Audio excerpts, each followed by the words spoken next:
c'est parti. Donc, on va voir aujourd'hui quelques éléments nouveaux sur la réforme des retraites à la suite de l'apparition des décrets, puis quelques points particuliers qui sont entrés en vigueur par rapport aux dates d'entrée en vigueur qui étaient prévues.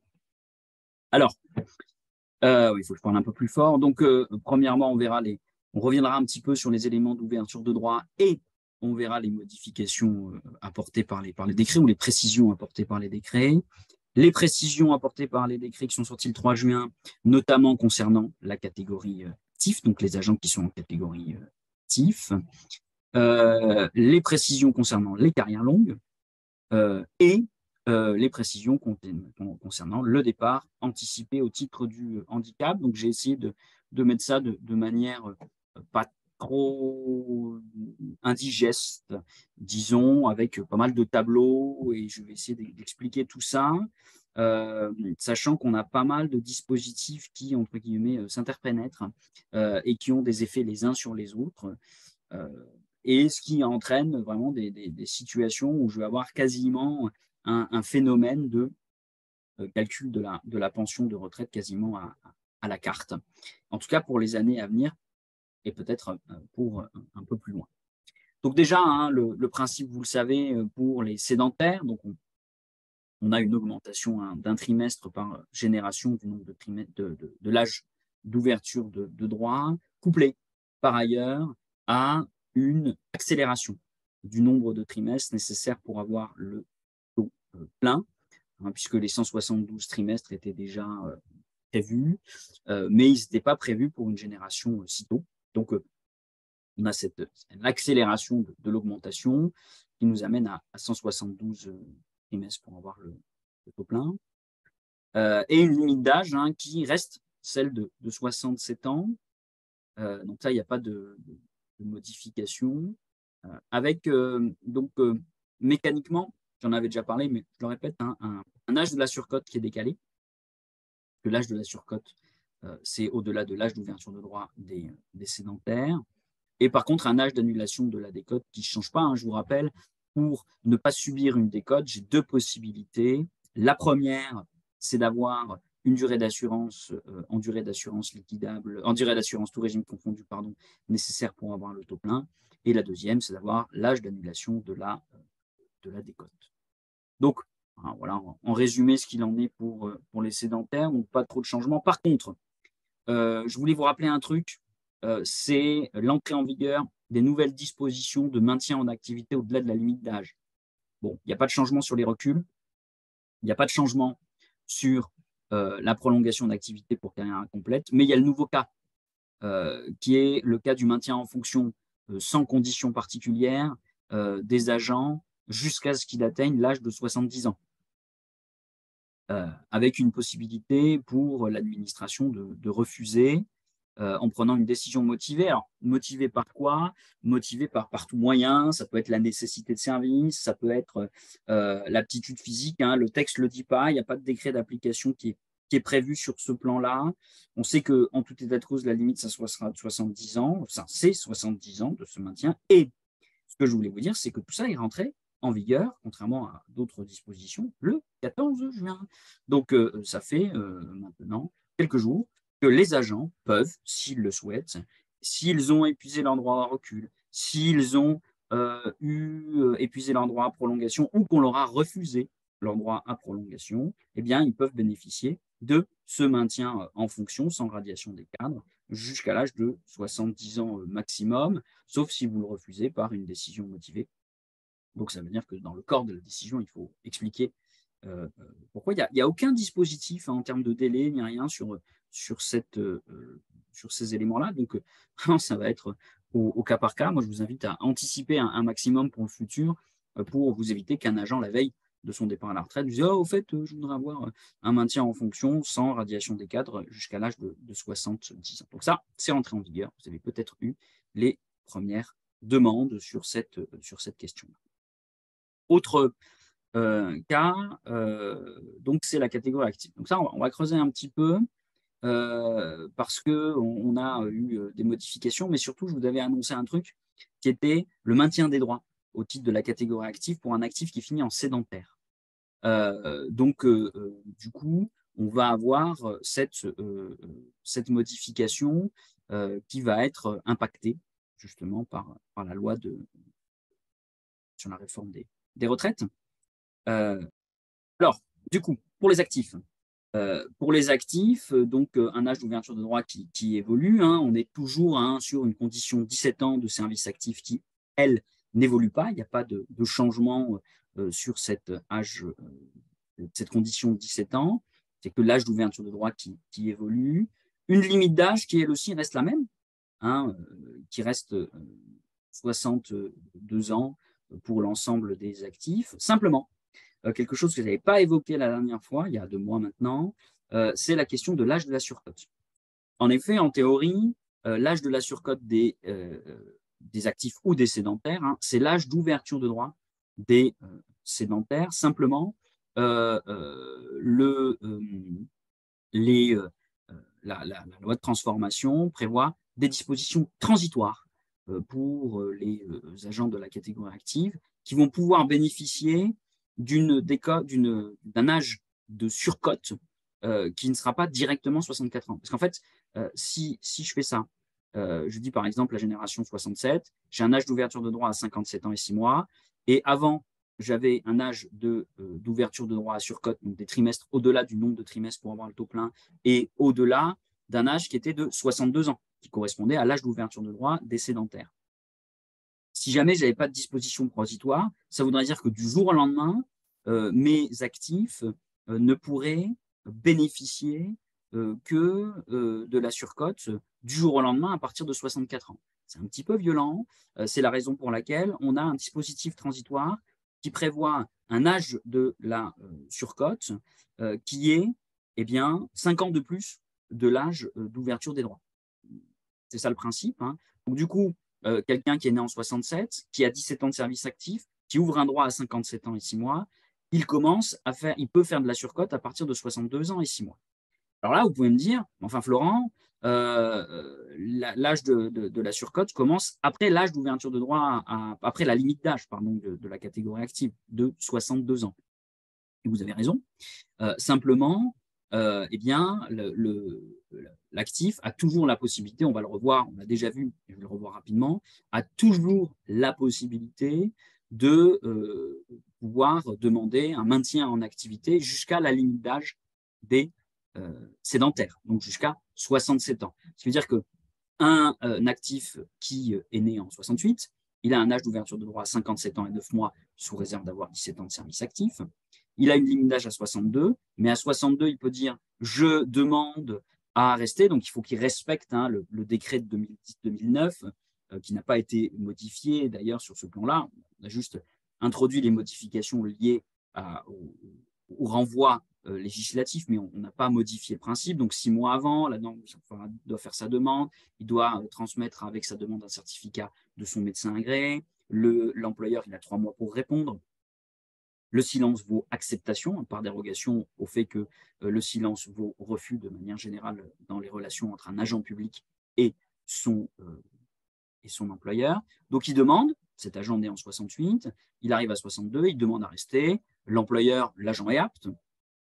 C'est la seule condition. Donc, du coup, il est maintenu en activité. Et puis, il ne pourra faire de la surcote, par contre, qu'à 62 ans et 9 mois.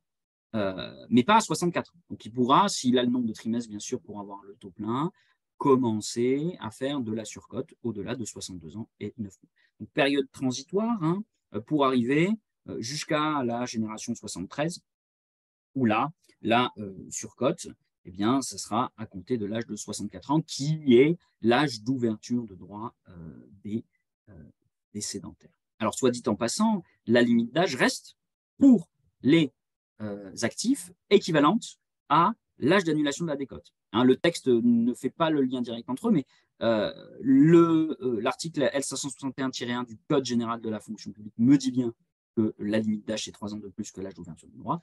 Et la réforme des retraites, comme maintenant le décret 2003-1306 modifié par le décret du 3 juin, qui ne fait que transposer une disposition de la réforme des retraites au décret CNRACL, nous dit bien aussi que l'âge d'annulation de la décote, c'est l'âge d'ouverture de droit plus 3 ans. Donc, voilà pour le principe pour les catégories actives, qui est donc une limite d'âge de 62 ans, mais qui peuvent accomplir, hein, bien sûr, des services au-delà de la limite d'âge. Donc les actifs ont la possibilité de rester au-delà de la limite d'âge, hein.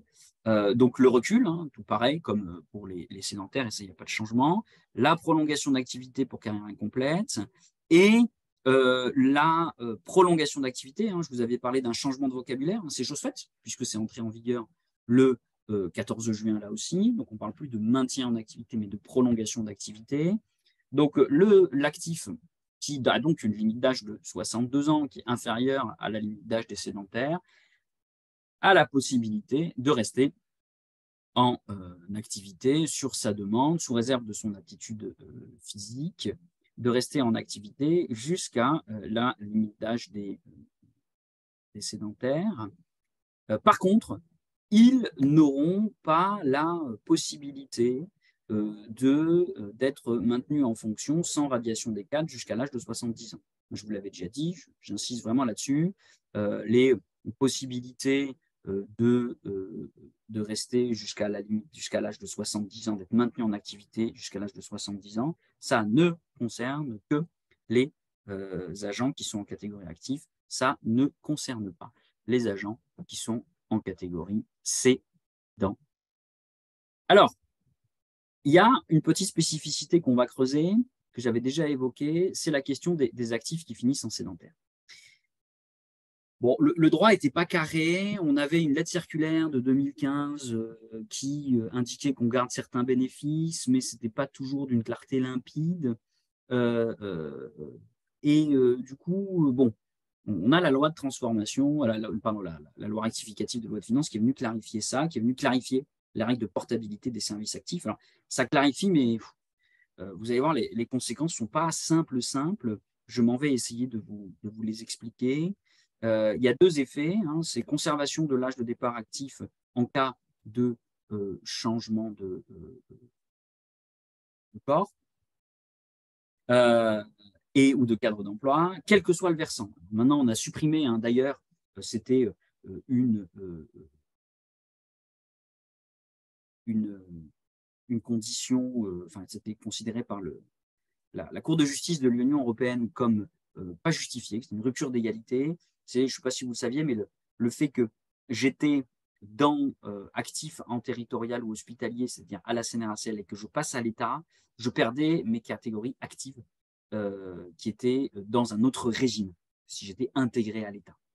La Cour de justice de l'Union européenne avait déjà considéré que c'était une rupture d'égalité qui n'était absolument pas justifiée. Donc, du coup, la loi rectificative de loi de finances vient clarifier ça.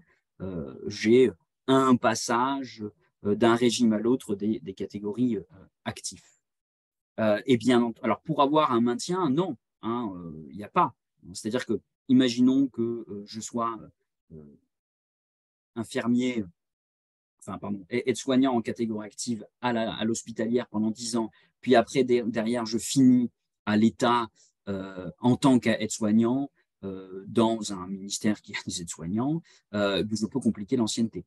Par contre, si j'ai que 15 ans de service actif à la territoriale ou à l'hospitalière et que je finis à l'État en sédentaire, ben non, hein, il faut quand même remplir la condition de 17 ans de service actif pour ouvrir un droit au titre de la catégorie active. Simplement, ce qui change, en fait, c'est que les services actifs sont comptés actifs quel que soit le régime de retraite, notamment en termes de mobilité. Alors, c'est vrai que les mobilités hospitalières vers l'État sont quand même assez rares, hein, de manière définitive. Il y a du détachement, il y a du...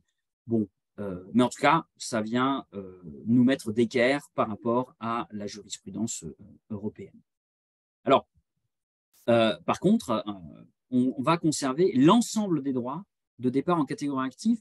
Ce qui va se passer, en fait, c'est que les droits au départ en catégorie active et les avantages qui sont liés au départ en catégorie active sont définis par rapport à l'ouverture de droit et non, sont définis maintenant par rapport à l'ouverture de droit et plus par rapport à la fin de carrière et la façon dont l'agent termine sa carrière. Vous allez voir, hein, j'ai fait exprès de garder un moment une rédaction avant-après réforme.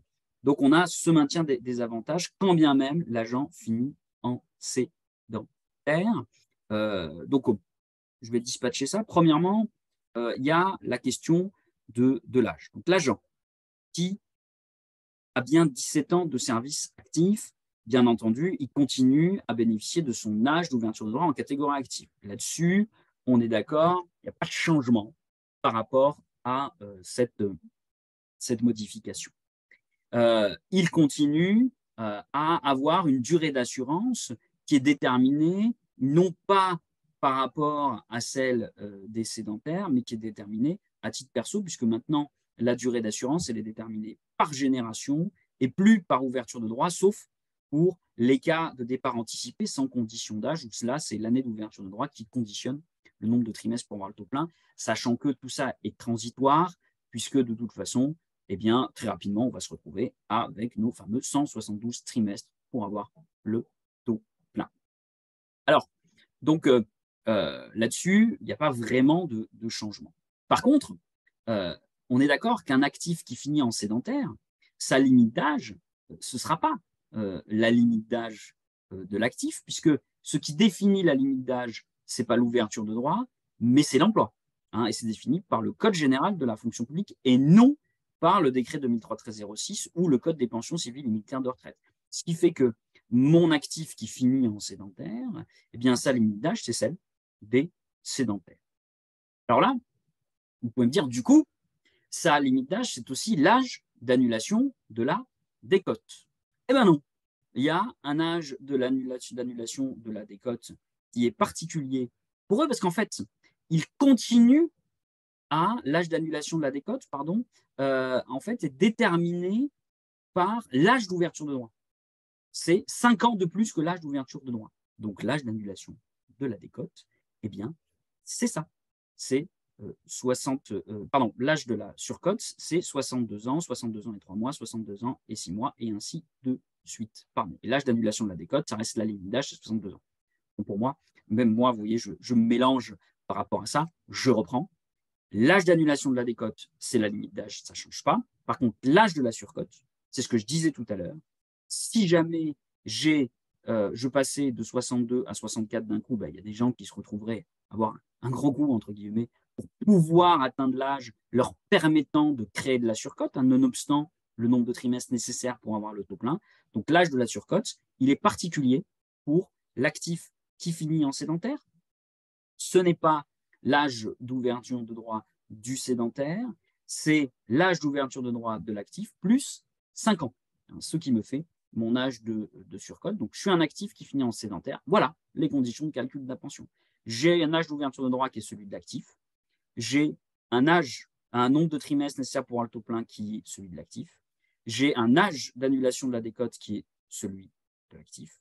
J'ai un âge de la surcote qui est celui de l'actif. Par contre, j'ai une limite d'âge qui est celui du sédentaire. Puisqu'en fait, les conditions d'âge d'annulation de la décote et les conditions d'âge de la surcote, elles font référence à l'âge d'ouverture de droit et non pas à l'âge correspondant à l'emploi occupé, qu'il soit catégorie ou sédentaire. J'espère être à peu près clair par rapport à ça.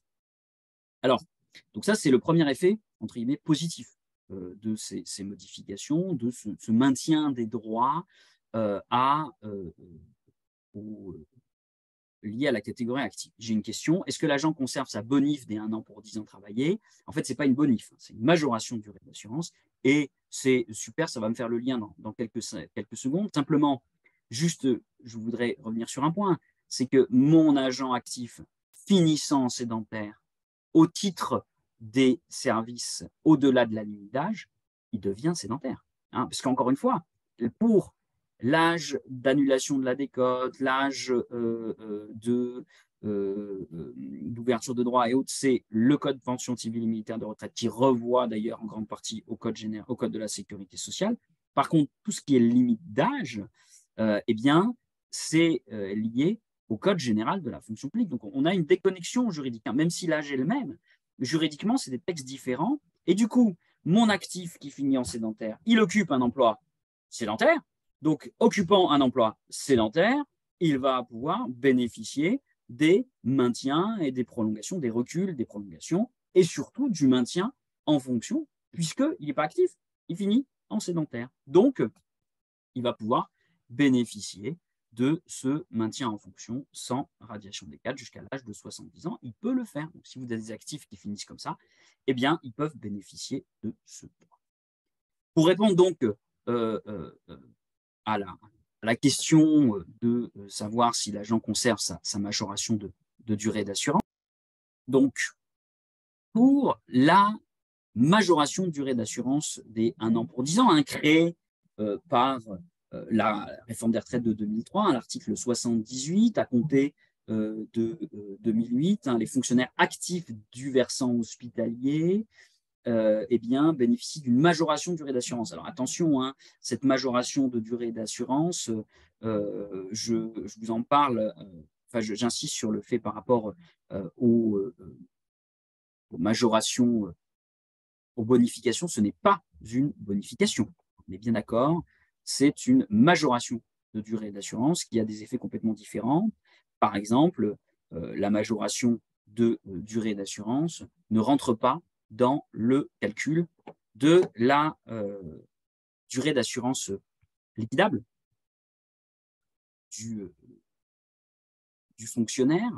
Je vous ai déjà dit la dernière fois, je ne sais pas si vous étiez là aussi, hein, mais la majoration de durée d'assurance des actifs, maintenant, avec la loi de transformation, n'est prise en compte que dans la limite de 20 trimestres pour les agents. Je vais le rajouter si vous voulez là-dessus. Donc, du coup, hein, avant, c'est 1 an pour 10 ans. Qu'est-ce qu'on nous disait? Les fonctionnaires hospitaliers dont la limite d'âge est fixée à 62 ans. Donc, vous voyez qu'on me faisait référence à la limite d'âge et qui réunissent les conditions d'un départ actif. La durée d'assurance fait l'objet d'une majoration. Qu'est-ce qui change à compter du 1er septembre? Eh bien, la rédaction est différente. C'est le fonctionnaire hospitalier réunissant les conditions d'un départ actif. Donc, il n'y a plus la condition de la limite d'âge à 62 ans. Et c'était ça qui bloquait, c'est-à-dire qu'un actif finissant en sédentaire avec une limite d'âge qui n'était plus 62 ans mais qui passait à 67, du coup, on supprime cette condition. Donc, oui, il y a maintien de la majoration d'un actif qui finit en sédentaire. Ça va dans la droite ligne des communications gouvernementales où on évoquait le fait de garder les avantages de la catégorie active. Cependant, ce que j'avais déjà dit, que je viens de rajouter ici, c'est que cette majoration, elle n'est cumulable avec les bonifications, donc en durée d'assurance, que dans la limite de 20 trimestres.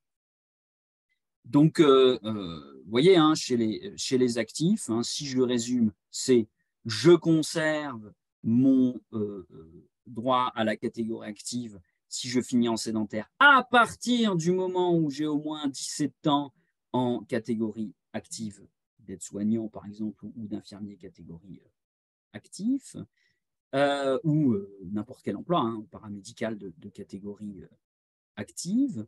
Ça concerne toutes les catégories actives. Ce n'est pas lié aux aides-soignants, c'est toutes les catégories actives. Je conserve mon ouverture de droit. Je conserve un âge d'annulation de la décote qui est 62 ans, celle des actifs.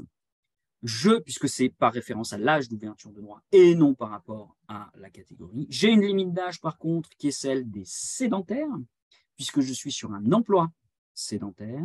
J'ai donc la possibilité, étant sur un emploi sédentaire, de pouvoir continuer à exercer mes fonctions jusqu'à l'âge de 70 ans, sous réserve d'un maintien autorisé par l'employeur en activité jusqu'à 70 ans.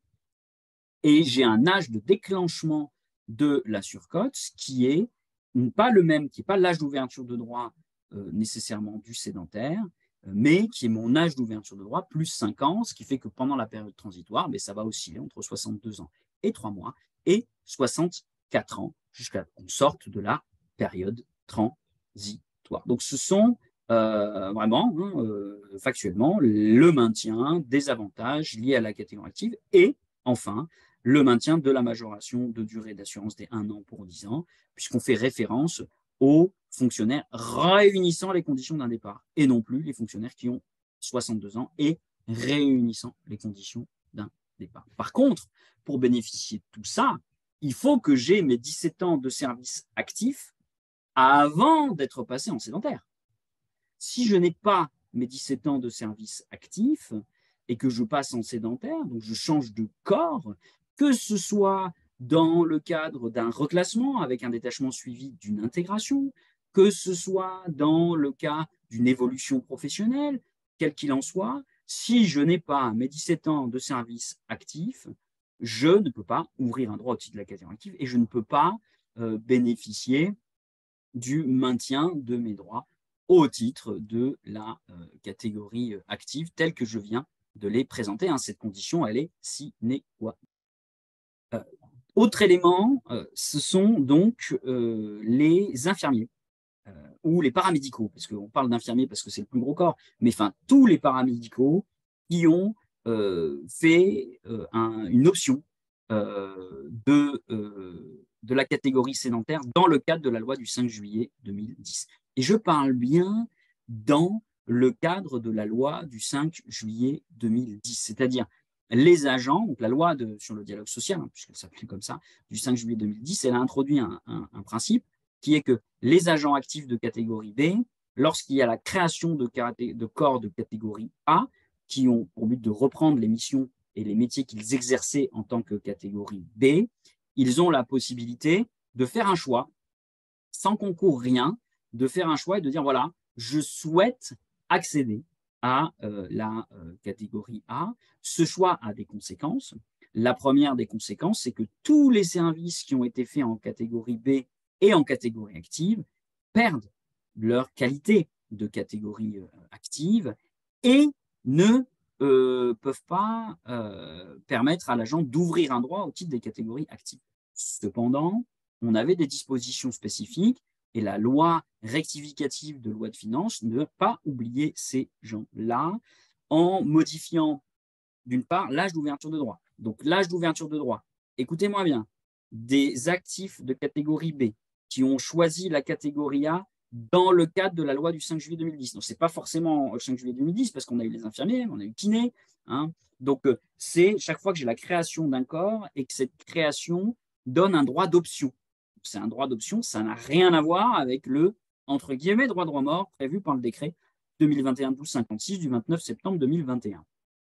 Donc là, on parle vraiment des gens qui ont utilisé un droit d'option qui était actif catégorie B au moment où il y a eu le corps qui est créé.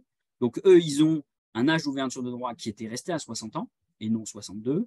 Là, on a une augmentation de la même manière à coût de un trimestre par génération jusqu'à 62 ans pour la génération 70. Donc, je suis un infirmier catégorie B. En 2011, je fais mon choix de passer en catégorie A. Je perds ma catégorie active. Je suis né en 66. Avant réforme, j'ouvre un droit à 60 ans. Après réforme, j'ouvre un droit à 61 ans. Ma limite d'âge, là, il y a un changement. Ma limite d'âge, je passe de 65 à 67. Là, je suis en sédentaire. Je renvoie à la limite d'âge des sédentaires et je peux donc bénéficier des dispositifs de maintien en activité jusqu'à 70 ans. Donc, ma limite d'âge, à compter de l'entrée en vigueur de cette modification de l'article 37 de la loi du 5 juillet 2010, ça passe de 65 à 67 ans. Bam, 2 ans hein, en plus de limite d'âge. Par contre, vous me dites, ah, du coup, ils vont se retrouver potentiellement avec une grosse décote. Eh bien non, parce que l'article 37 maintient un âge d'annulation de la décote spécifique à 65 ans. Là encore, hein, c'est vraiment la conséquence du fait qu'on a une déconnexion entre d'un côté le Code général de la fonction publique qui me fixe une limite d'âge par rapport à un emploi et d'un autre côté les codes de la sécurité sociale, le code des pensions civiles et militaires de retraite, le décret 2003-1306 qui, lui, me fixe des éléments par rapport à la retraite. Donc, un âge d'ouverture de droit comme ceci, une limite donc, qui évolue de 60 à 62 ans, une limite d'âge qui passe de 65 à 67, et un âge d'annulation de la décote qui est de 65 ans. Ça ne concerne pas, par contre, les agents qui ont exercé leur, entre guillemets, droit de remords, qui, eux, vont être traités comme un actif qui finit en sédentaire en l'absence de dispositions particulières. Alors, euh, alors autre modification qu'on avait déjà vue, mais qu'on va creuser, c'est la question du départ anticipé au titre des carrières longues.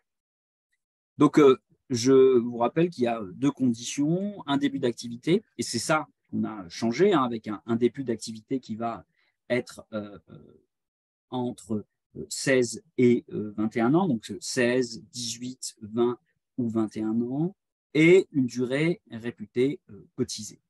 Donc, on a maintenant les éléments, hein, globaux et précis sur chaque situation, et y compris les périodes transitoires qui ont pour objectif de limiter quand même les effets d'une potentielle d'une augmentation des conditions d'ouverture de droit au titre de la carrière longue. Alors, premièrement, la durée. Le gouvernement a annoncé, et c'est ce qui a été fait dans le décret du 3 juin sur les départs anticipés au titre des carrières longues et du handicap, qu'il allait améliorer les prises en compte de périodes d'interruption d'activité dans le cadre de congés familiaux ou de congés liés aux enfants pour les périodes qui sont réputées cotisées. Puisque vous savez que pour partir de manière anticipée, pour ouvrir un droit au titre des carrières longues, il faut que j'ai une durée réputée cotisée, c'est-à-dire que ce n'est pas forcément du service effectif. Donc, ce qui était déjà le cas, hein, c'est qu'on prenait les périodes de service national dans la limite de 4 trimestres, les périodes de maladie, d'accident dans la limite de 4 trimestres. Donc, ça ne change pas. Hein. S'il y a un agent qui a eu un CLD sur toute sa carrière de 5 ans, il y a de grandes chances qu'il ne remplisse pas les conditions du départ anticipé au titre de la carrière longue. Les périodes de chômage indemnisées dans la limite de 4 trimestres et l'invalidité dans la limite de 2 trimestres. Donc, ça ne change pas. C'est toujours quelque chose qui est pris en compte. Par contre, on prend en compte de nouvelles périodes, les périodes d'interruption d'activité à caractère familial, où l'agent a perçu ou aurait pu percevoir. C'est un petit peu compliqué.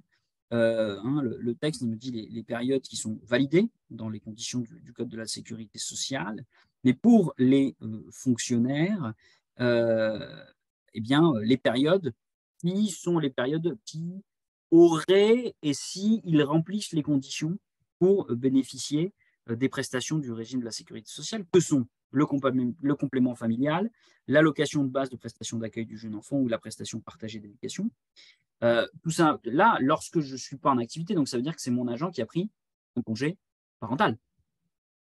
Puisque s'il prend un temps partiel, le temps partiel, il compte en durée d'assurance réputée cotisée, enfin, durée d'assurance cotisée. Donc, le fonctionnaire qui a pris un congé parental et qui aurait pu percevoir ces prestations, c'est des périodes prises en compte dans les trimestres nécessaires pour pour remplir la condition de durée réputée cotisée de la carrière longue. Deuxièmement, l'agent qui a perçu l'allocation journalière de proche aidant. Donc, vous savez que vous avez le congé de proche aidant. Alors là aussi, hein, pas le proche aidant sous format de temps partiel, hein, c'est vraiment le congé de proche aidant. Et si la personne a son congé de proche aidant et bénéficie de l'allocation, eh bien, il peut avoir, ça peut être pris en compte en durée réputée cotisée carrière longue. Et enfin, les personnes qui ont un congé de présence parentale avec les périodes où il a bénéficié de l'allocation de présence parentale. Là encore, hein, ça permettra à ce que ça soit pris en compte dans les périodes réputées cotisées. Autre modification, c'est sur cette période réputée cotisée. Avant, il y avait un nombre de trimestres réputés cotisés qui dépendait de l'âge de début d'activité, de l'âge d'ouverture de droit. Maintenant, c'est pareil pour tout le monde. Pour pouvoir ouvrir un droit au titre des carrières longues, eh bien, il faut que j'ai une durée réputée cotisée égale à la durée nécessaire pour avoir le taux plein, c'est-à-dire qu'il va évoluer de 169 à 172 trimestres en fonction de la génération. Donc, on regarde la génération, on regarde si oui ou non j'ai le nombre de trimestres pour avoir le taux. En ce qui concerne l'âge, j'ai deux nouvelles bornes d'âge et une modification de l'âge d'ouverture des droits. Donc, si j'ai démarré avant 16 ans, donc pas de changement, avoir débuté son activité professionnelle avant 16 ans, c'est bien d'avoir 5 trimestres cotisés ou 4 trimestres cotisés si je suis du dernier trimestre avant la fin de l'année civile des 16 ans.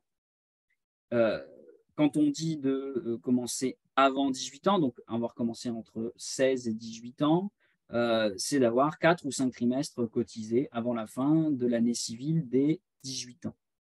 Entre 18 et donc là, je peux ouvrir un droit potentiellement à 60 ans. Je commence à cet âge-là. J'ai le nombre de trimestres pour avoir le taux plein à 60 ans. En durée réputée cotisée carrière longue, j'ouvre un droit au titre de la carrière longue. Alors, je ne suis pas obligé de partir, hein, mais j'ouvre un droit et je peux partir à 60, 60 ans et 6 mois. Je ne suis pas obligé de partir à l'âge. Hein, donc, du coup, on a ça. Entre 18 et 20 ans, 62 ans.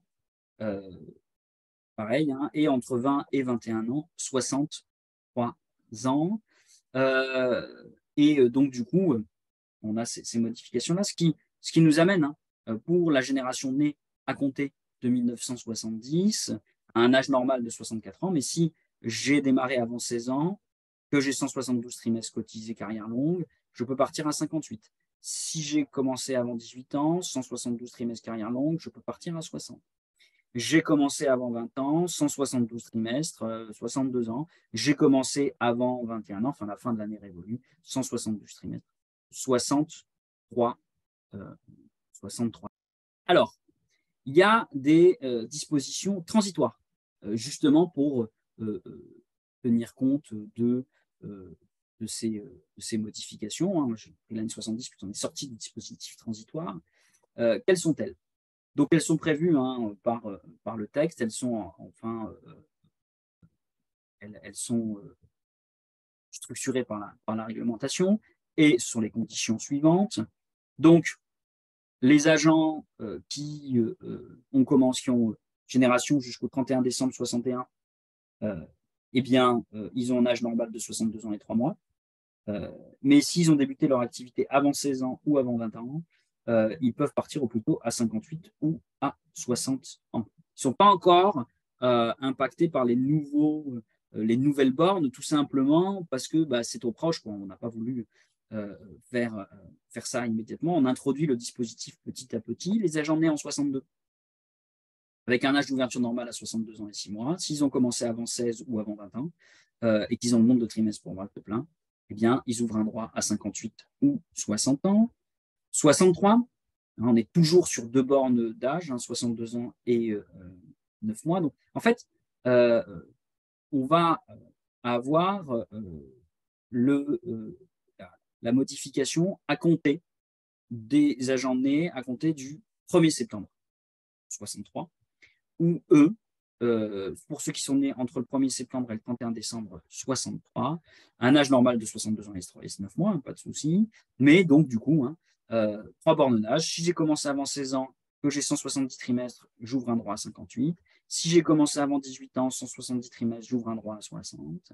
J'ai commencé avant la fin de l'année civile des 20 ans, 170 trimestres, et ben, j'ouvre un droit à 60 ans et 3 mois, avec les périodes qui sont prises en compte en durée réputée cotisée telle qu'on l'a vu. Et donc, pour la génération 64, l'âge normal, c'est 63 ans. Si mon agent a commencé avant la fin des 20 ans, eh bien, il ouvre et qu'il a au moins 171 trimestres en durée cotisée. Hein, donc, à partir du moment où il a des trimestres cotisés, que ce soit des trimestres d'apprentissage ou que ce soit des trimestres X ou Y, mais à partir du moment où j'ai des cotisations, hein, au régime général, eh bien, ce sont des périodes qui vont permettre, si je cotise suffisamment, d'être pris en compte en durée d'assurance carrière longue. Et du coup, mon agent pourra partir à 60 ans et 6 mois. C'est donc les périodes d'interruption d'activité, hein, qui ont été modifiées et allongées par rapport à ce qu'on a évoqué. Alors, on continue dans la période transitoire. Alors, on ne continue pas dans la période, on continue dans la transition. Pour ces agents-là, jusqu'à 64, il y a une double transition. Non seulement j'ai cette transition-là, mais on a pensé à tout le monde. On a notamment pensé aux agents qui, eh bien, ont jusqu'à la génération fin 63, pour les générations qui sont nées au plus tard jusqu'au 31 décembre 1963, eh bien, s'ils remplissent les conditions de la carrière longue avant le 1er septembre 2023, eh bien, eux, on garde les conditions de la carrière longue avant réforme. Donc, ils ont besoin que 168 trimestres, même s'ils sont nés en octobre 1963, avec un âge d'ouverture de droit à 60 ans. Donc, ça fait une période transitoire sur une période transitoire de la carrière longue. Alors, après, pour les générations suivantes, eh bien, on va introduire petit à petit les nouvelles bornes. Donc, la génération 65, un âge normal de 63 ans et 3 mois. Et ça y est, on a les 4 âges, entre guillemets, hein, avant 16 ans, avant 18, avant 20, avant 21 ans. Et un âge d'ouverture de droit qui est fixe 58, 60, 63. Et ce qui va être modifié à partir de là, c'est les 60 ans et 9 mois. Puisque pour les générations 65, c'est 60 ans et 9 mois si j'ai commencé avant mes 20 ans, donc entre 18 et 20 ans. En 66, eh bien, c'est 61 ans. Et en 67, c'est 61 ans et 3 mois. La génération 68, c'est 61 ans et 6 mois. Et donc, on arrive ensuite à la sortie de la période transitoire. Dernière partie qui est la partie sur le départ anticipé au titre du handicap. Alors, c'est quelque chose introduit par la loi de 2003, régulièrement modifié. Quelles sont les conditions avant l'entrée en vigueur du 1er septembre prochain?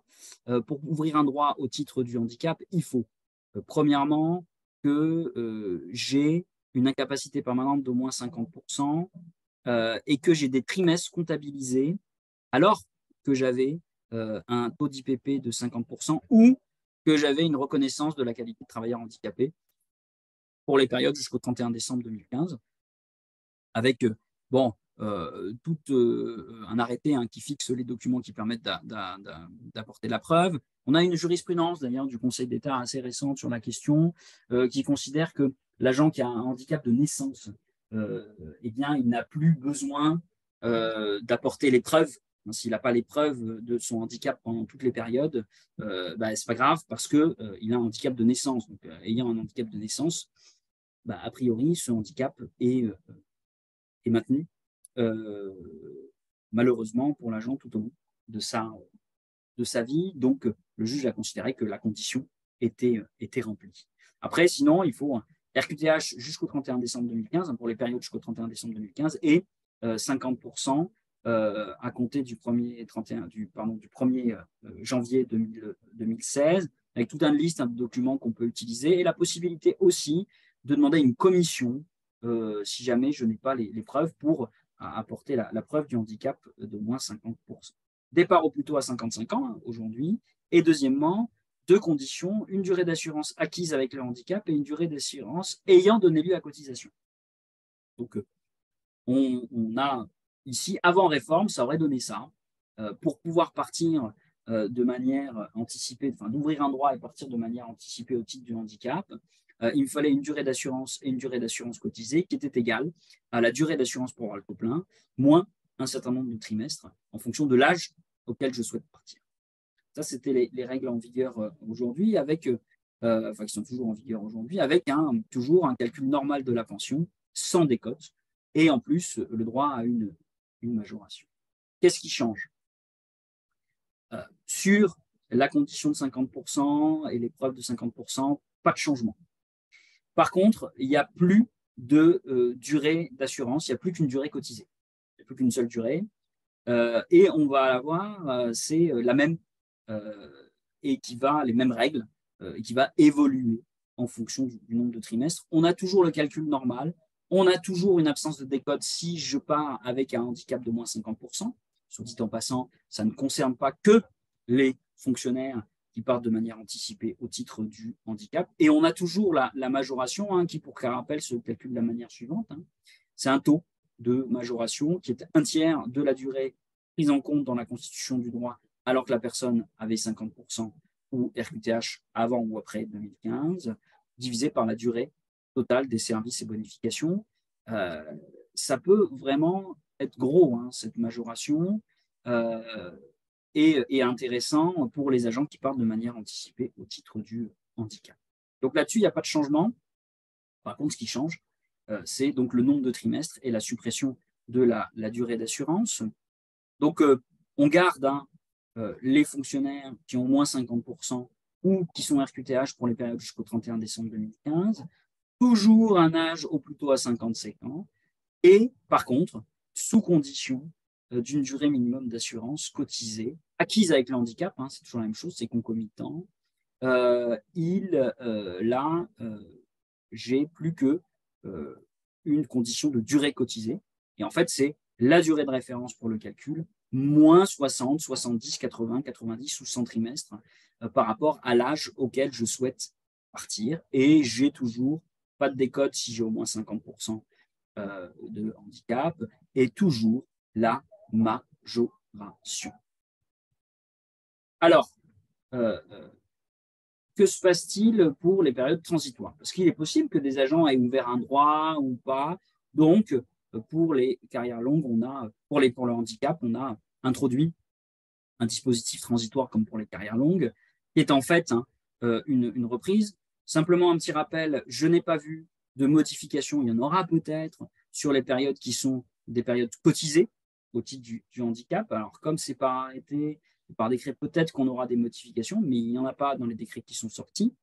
Donc, les périodes d'interruption d'activité sont pris en compte à 100%, les services auxiliaires en fonction de la durée validée. Sur le relevé de carrière, on prend le nombre de trimestres au relevé de carrière. Donc là, il n'y a pas de changement par rapport à avant, sous réserve qu'il y en ait plus tard. Comme pour les carrières longues, il y en a eu, peut-être qu'on prendra d'autres périodes, mais je n'ai pas vu d'annonce et il n'y a pas eu de modification encore. Et donc les dispositions transitoires, donc pour les agents qui sont nés de septembre à décembre 61, leur âge d'ouverture de droit, normalement, c'est 62 ans et 3 mois. Et donc, ils peuvent bénéficier d'un départ anticipé s'ils ont 109, 99, 89, 79, 69 trimestres avant, au moment où ils atteignent 55 ans, ou après, entre 55 et 56, entre 56 et 57, entre 57 et 58, ou entre 58 et 59 ans. En fait, ce qui change, c'est le nombre de trimestres. Parce que normalement, ces agents-là, on devrait avoir un nombre de trimestres plus important. Ceux qui sont nés en 62, on reste à 69 trimestres, 169 trimestres aussi. Ceux qui sont nés en 63, un âge normalement à 62 ans et 9 mois, et durée pour le calcul 170, mais une durée pour la durée d'assurance qui est moindre, 108 trimestres. Vous voyez, la durée cotisée, elle est moindre que celle qui aurait dû être utilisée, et pour 64, la génération 64. En fait, l'idée à retenir là-dedans, c'est qu'on n'enlève pas un droit pour les agents qui remplissaient les conditions avant la réforme. On maintient ces droits dans les conditions pour que les agents ne perdent pas leurs droits à départ anticipé au titre du handicap, puisqu'il y en a peut-être à 55 ans, né en 68-69, on y est là. Donc, du coup, ça permet d'éviter qu'ils perdent des droits. Et enfin, jusqu'à la fin de la période transitoire, c'est pour la génération 73, où là, voilà, on est sorti de la période transitoire. Le nombre de trimestres en durée cotisée, c'est 112, 102, 92, 82 et 72 pour partir de manière anticipée au titre du handicap. Je vous remercie d'avoir suivi jusqu'au bout cette présentation.